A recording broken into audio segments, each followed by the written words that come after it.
Halo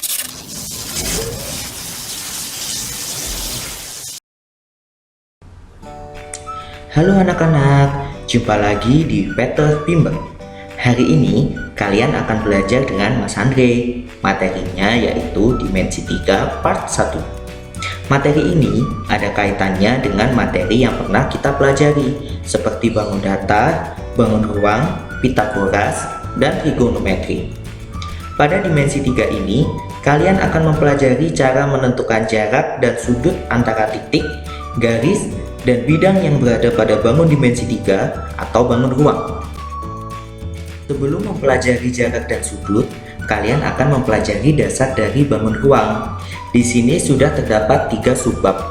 Subbab pertama memuat pengertian titik, garis, dan bidang. Selain itu, juga akan disajikan mengenai kedudukan titik terhadap garis dan titik terhadap bidang. Kedudukan belum selesai sampai itu. Masih ada di subbab 2, yaitu kedudukan garis terhadap garis, garis terhadap bidang, dan bidang terhadap bidang.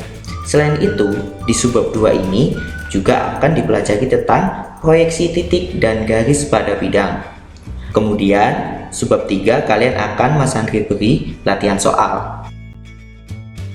Yang pertama, kita akan mempelajari tentang pengertian titik, garis, dan bidang. Titik adalah lukisan tanda nokta yang diberi nama dengan huruf kapital. Nah, untuk contohnya seperti berikut. Di sini terdapat titik A dan titik B. Bulatan seperti nokta ya, kemudian diberi nama huruf kapital. Kemudian, garis adalah himpunan titik-titik yang memiliki panjang dan berdimensi 1. Untuk contoh garis seperti ini. Di sini ada titik A, kemudian titik B. Dari dua titik ini dihubungkan garis. Nah, inilah yang disebut garis. Kemudian, bidang adalah luasan yang hanya bisa dibentuk oleh 3 situasi seperti berikut. Yang pertama yaitu 3 titik berbeda. Yang kedua 1 titik dan 1 garis. Dan yang ketiga 2 garis yang berpotongan atau sejajar. Contoh untuk bidang seperti ini. Dia memiliki luasan ya. Kemudian kedudukan titik terhadap garis. Di sini ada 2 situasi, yaitu titik terletak pada garis dan titik terletak di luar garis. Contoh titik yang terletak pada garis adalah titik A dan titik B, sedangkan titik di luar garis yaitu titik C, seperti pada gambar berikut.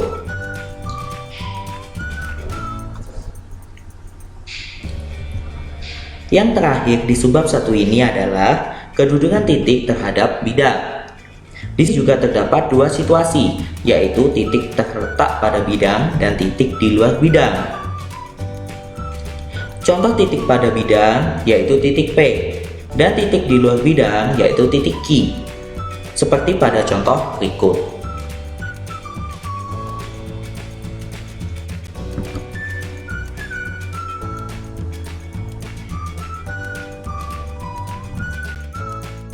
Pada subbab 2 ini, pertama kita akan melanjutkan tentang kedudukan garis terhadap garis. Di sini ada 4 situasi. Yang pertama, 2 garis saling berhimpit. Nah, untuk contohnya seperti ini ya. Jadi, ada garis biru dan garis merah. Mereka saling berhimpit. Kemudian, yang kedua adalah 2 garis saling berpotongan. Nah, untuk contohnya seperti ini. 2 garis ini sama-sama berada pada bidang putih, garis biru dan garis merah. Kemudian mereka saling berpotongan, bertemu di 1 titik. Yang ketiga, 2 garis saling sejajar. Gambarnya seperti ini ya. 2 garis berada di bidang putih yang sama, kemudian mereka saling sejajar. Dan yang terakhir, 2 garis saling bersilangan. Contoh gambarnya seperti ini.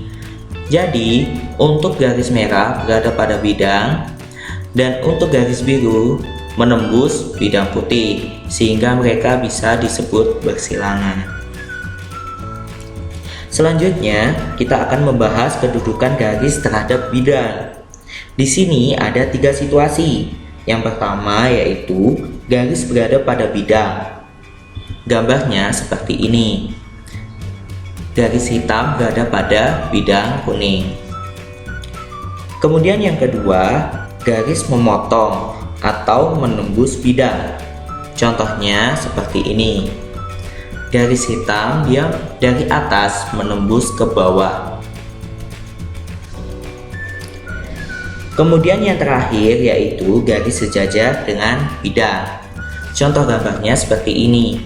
Jadi garis tidak berada pada bidang, tetapi dia sejajar kedudukannya dengan bidang ini. Kemudian pembahasan kedudukan yang terakhir yaitu kedudukan bidang terhadap bidang.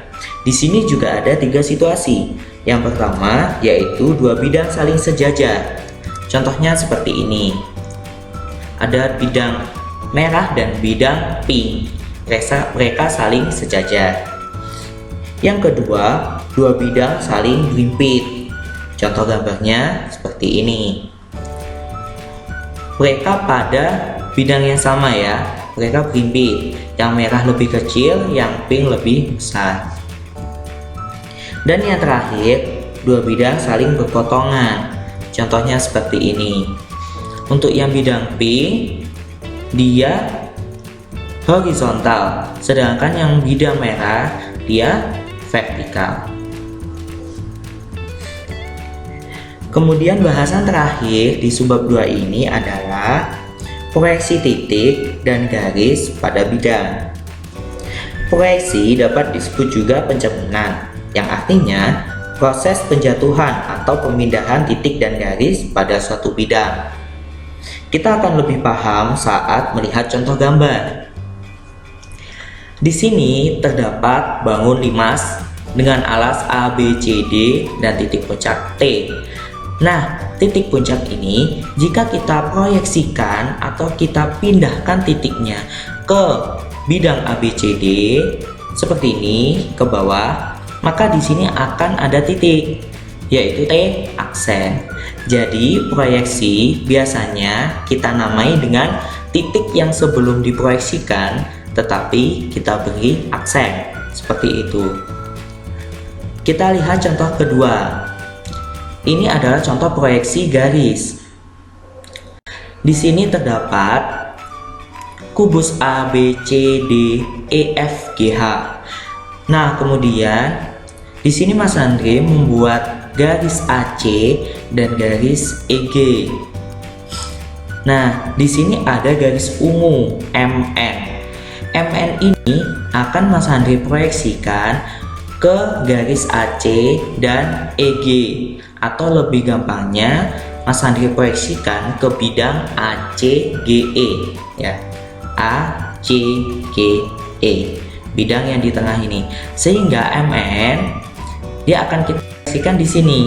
Dia jadi M aksen, N aksen. Nah, syarat untuk memproyeksikan dari yang sebelum diproyeksikan ini ya ke yang sudah diproyeksikan, dia harus tegak lurus. Ini kalau kita tarik garis, dia akan tegak lurus di sini.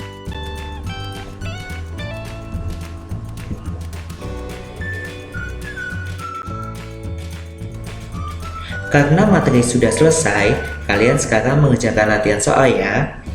Di sini Mas Andre sudah menyiapkan 2 soal. Tolong dibaca baik-baik dan dikerjakan dengan teliti ya.